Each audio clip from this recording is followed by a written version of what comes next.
Sister said my rich doctor fiance and baby trapped him years ago. Now she's begging me to save his career after he botched the surgery, even offering a favor in return. This is about my sister, Carol. Well, I'm gonna call her by her real name, because who cares? There's no better way of saying this, but yeah, Carol lured my fiancé into her skirts because she felt he was too handsome and rich for a plain-looking girl, me. She thought he deserved someone gorgeous, so she offered herself and that dumbass dick married her. Good for them, because I got rid of a cheater and found someone who actually deserved me. Hear me out, this is gonna be a long one because it goes back from 15 years ago when I was in my mid-20s. Now I am 41. Carol is 6 years younger to me and a complete opposite personality. She's that girl who gets the most attention in all family and social gatherings. And she ensured that she got one. Right from our childhood, she was more focused on getting dressed up and hanging out with friends. No doubt, she's pretty and what you call, dead drop gorgeous, and she's proud of it. She leaves no opportunity to flaunt her superficial beauty and look down upon others who don't fit her beauty standard, like me. She was always critical of my dressing sense and made fun of my not-so-social nature. As a kid, I was more inclined towards academia, so I was mostly seen with my books and comics instead of putting makeup on my Barbie. I didn't even own a Barbie. Carol and I never shared a sisterly bond. She considered herself to be a fashionista while I was a plain-looking girl.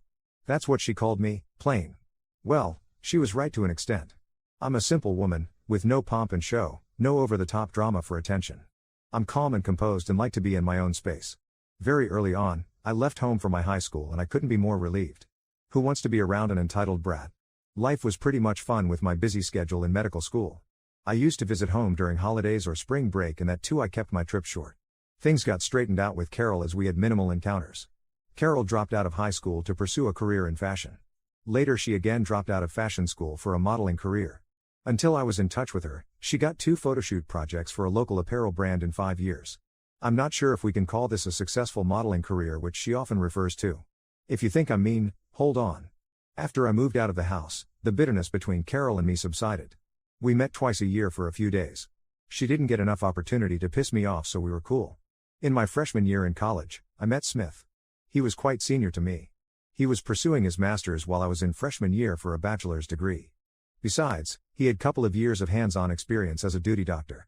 He was specializing as a heart specialist, one of the most reputed specializations. To add a cherry to the cake, he was handsome. He used to give lessons on the subject of the circulatory system to freshman students to earn some extra bucks and brush up his knowledge. He was popular for his simple teaching methods. More popular amongst the girls, because, you know who doesn't want to take lessons from a blue-eyed, 6'2", lean, and well-built university senior? I also took lessons from him and eventually, we started dating. In my final year of college, he proposed to me.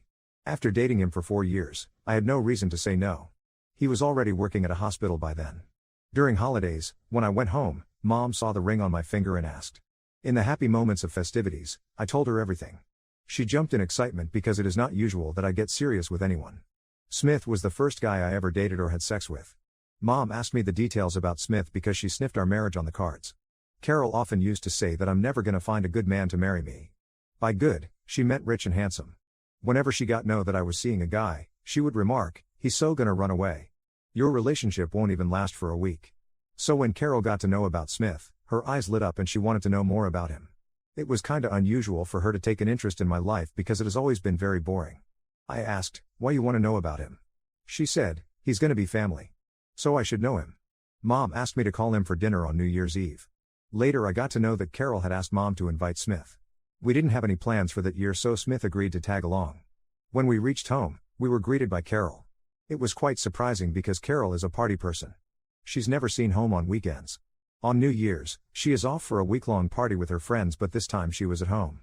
Quite surprising. Should have been alarming, right? But I didn't get bothered. I don't give a shit about others' life. I went home with Smith and my sister was floored by Smith. Her first comment was, "I thought you to be rich, but you're handsome too." Her flirtatious gestures were just so evident, it was just right on my face, yet I didn't take any heed. I was secure in my relationship. Throughout the evening, she made moves at him by complimenting him trivially, touching his arms and thighs unnecessarily, and forcing a conversation with him. She sat next to him at the dinner table. I gave her a look and she made a cute pout and said, "You get to sit with him every day, today I can be his arm candy." Everyone chuckled and we took it as light fun. During the conversation, she got to know that Smith goes for a walk after his dinner. As soon as he cleaned up after the dinner, she offered to give him a tour of the neighborhood. Smith looked at me, while I sat there with a straight face, not knowing what to say. Smith replied with an awkward yes and they both went out for a walk. That night, while we were driving back from my parents' place, Smith asked me if I noticed how Carol was flirting with him. I laughed and brushed it off, saying she's an attention seeker.